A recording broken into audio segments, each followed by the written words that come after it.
Welcome back to another episode of Investing, hosted by me, Rishi. Analyzing charts is one of the most vital aspects to making money in the stock market. It allows us to find optimal entry and exit points to make the highest possible profits. So today, I'm going to be teaching you how to read a stock chart and gain a basic feel for technical analysis. Alright, so here I've just loaded up a Microsoft stock chart, and the first thing I want to do is go over basic chart components. Down here we can see the time axis, which works like a timeline displaying different intervals, and in this case it's in the form of months. And then on the right side we can see the price axis, which displays like a range of prices nearby the price that the stock is being traded at. Up top we can see the time frames, and time frames are periods over which price data is analyzed. So in the example of this candlestick chart, each candle is open and closed within the duration of the time frame interval. Once the interval closes, a new candlestick forms. So in this case we're on a daily chart. So each candlestick represents one day. Then if we move to a weekly chart, each candlestick is 1 week, so on and so forth. And so swing traders, who are traders that hold their positions for several days to several months, typically use 1 hour, 4 hours, and daily. And they use 1 hour and 4 hour time frames to find optimal entry and exit points to make higher profits. Long-term investors hold their positions for a significant time, such as a couple of months to a couple of years, which is why they use weekly and monthly to look more at the bigger picture. I've mentioned candlesticks, but many of you guys are brand new, so to help you guys understand, I want to do an in-depth analysis of candlesticks and how they work. Candlesticks are a very important visual tool that help to give off many signals to investors. So looking at this green candlestick over here, we have the green body, and then the wicks on the top and bottom that help to resemble a real life candle. And so moving on to the indications that it gives, we can see an open and close. And so the open price is the first traded price during the time period represented by the candle. The close price is the last traded price during the time period. And what makes this candlestick green is the fact that the close is higher than the open, meaning that the price increased during the time period. We also have the high and the low. And so what the high price is basically just the highest traded price during the time period, and it is represented by this upper wick. And the low price is just the lowest traded price during the time period, represented by the lower wick. And so now let's move on to the red candlesticks. And so here we have the same type of red body, and we have the open and close. And so what's different about this candlestick is that the close is lower than the open, meaning that the price dropped during the time period. And then in addition to that, we also have the high and the low. And just by looking at the low price and the length of the body, we can see that the sellers were really pushing the price to go down. Candlestick charts are not only about individual candles, but also about patterns that are formed by these multiple candles. These patterns can provide insights to potential price reversals, continuations, or even just like investor indecision in the market. If we look at this pane under the candlestick chart, we can see a volume indicator. Volume analysis plays a very important role in understanding market dynamics. It represents the number of shares that are traded, which is either bought or sold within a specific time period. A longer volume bar, like this one, represents high trading activity and a heightened interest in the security, while a short bar, like this one, suggests lower activity and reduced interest. The volume bar's color reflects the candlestick that's created within the interval. So for example, if we see the latest candlestick, which is this green one, there's also a green volume bar that is right underneath it, and this red candlestick has a red volume bar underneath it. The volume bar is green when the buyers outweigh the sellers, and it is red when there are more sellers than buyers present. High volume during upward movements signifies strong buyer interest, while high volume during downward movements indicates strong seller interest. This blue line that is passing through the volume bars is a volume moving average. I will definitely explain what a moving average is during the indicator section. So when we delve into William O'Neill's canceling method, remember that volume is a vital concept to consider. Volume analysis is one of the key ingredients to cooking up our trading strategy. This basic overview only scratches the surface, which is why I'll be following up with a separate video about volume later. If you are liking this video so far and want to help to grow my channel, I would appreciate if you could hit the subscribe button and press the bell icon to receive notifications when I post. Alright, so now I want to talk about indicators. There are two different types of indicators, and these are lagging and leading. Lagging indicators follow past price movements and provide confirmation after a trend has already been created, while leading indicators attempt to predict potential future price movements and signal potential trend reversals or shifts before they occur. The main lagging indicators I use are simple and exponential moving averages. So, what exactly is a moving average? A moving average is like a smooth path that helps us see the overall trend in prices by averaging out the ups and downs over a specific time period. To clarify, there are two different types of moving averages, and these are simple and exponential.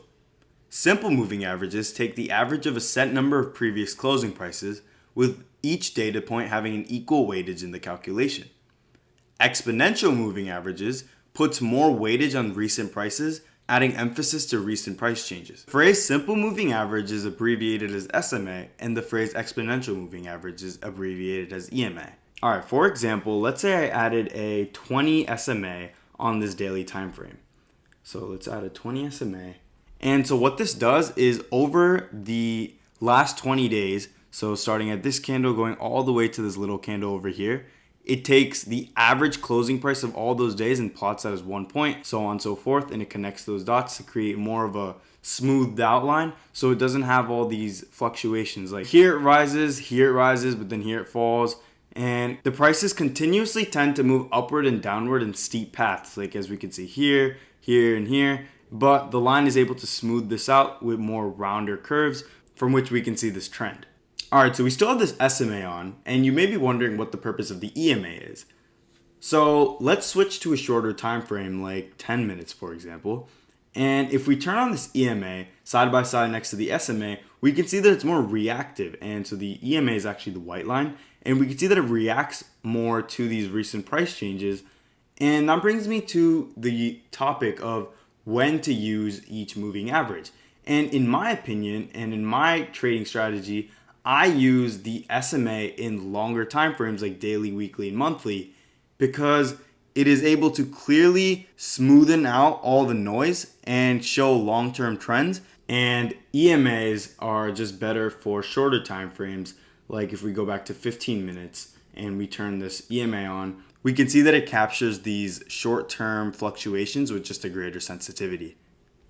So for my trading style, I use multiple moving averages. And I do this by creating this ribbon that combines multiple moving averages. And in this example, I have a 20, 50, 100, and 200 SMA. And so I use this mainly to assess the strength of the asset that I'm analyzing. The way I do this is by seeing where the price of the asset is trading in relation to the moving averages I have set up. If the stock is above the 20 SMA, we can consider it to be in a strong uptrend.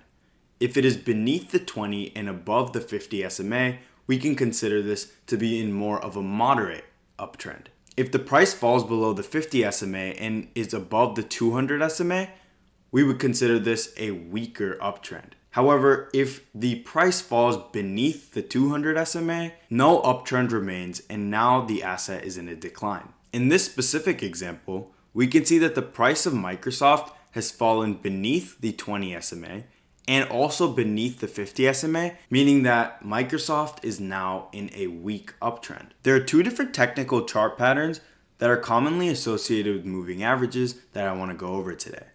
These are golden and death crosses. A death cross is when the 50 SMA drops underneath the 200 SMA, which signals a new bearish long-term trend in the market due to the recent price weakness. We can see an example of this death cross around the middle of March of 2022, right here where this 50 SMA drops right underneath the 200 SMA. And we can see following that a huge drop in price all the way until the 50 SMA crossed above the 200 SMA. And so that brings me to my second pattern, which is the golden cross. The golden cross is when the 50 SMA crosses above the 200 SMA. And this signifies a potential bullish trend reversal. And we can see that since March of 2023, when this golden cross occurred, there's been a pretty nice acceleration in the stock price of Microsoft. I just want to make note that these indicators do not guarantee any specific outcome. This is just a common pattern that is analyzed by investors. In the end, perception is key, just as I mentioned in the last video. We've talked much about these moving averages. There are also other different types of lagging indicators such as an RSI, MACD, stochastic oscillators, and Bollinger Bands. These will not be used in my long-term investment strategy, so I will not be covering them. Moving on to leading indicators, there are only two that I would like to cover in this episode, and that's really just volume and price action. Price action is just how the candlesticks move, and that's because it's in real time, so it is providing us with an indication about how the market is moving in present, and so is volume, as it is showing how many shares are being traded in real time.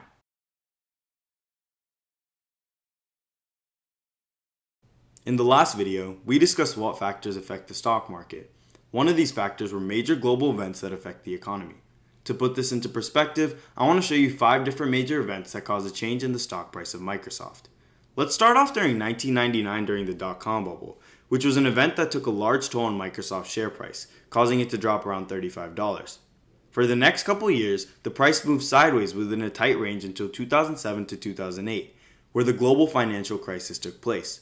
Fortunately for Microsoft, the share price rose slow and steady over the next decade, until another drop in the price occurred due to the effect of the coronavirus on the economy during March of 2020. Following this, a fast and large acceleration occurs in the price during December of 2021, rising over $150. This huge decline that we can see here was caused due to the 2022 bear market. Inflation caused the interest rates to rise, taking a toll on Microsoft's stock price as investors reevaluated their growth expectations, resulting in a significant downturn during the 2022 bear market. But this year, we could see a V-shaped recovery that led to our all-time high. Today's episode covered a very important topic, so I'm really glad to see that you made it this far. Please make sure to like and share this video to others to spread the knowledge. As always, I hope to see you in the next video.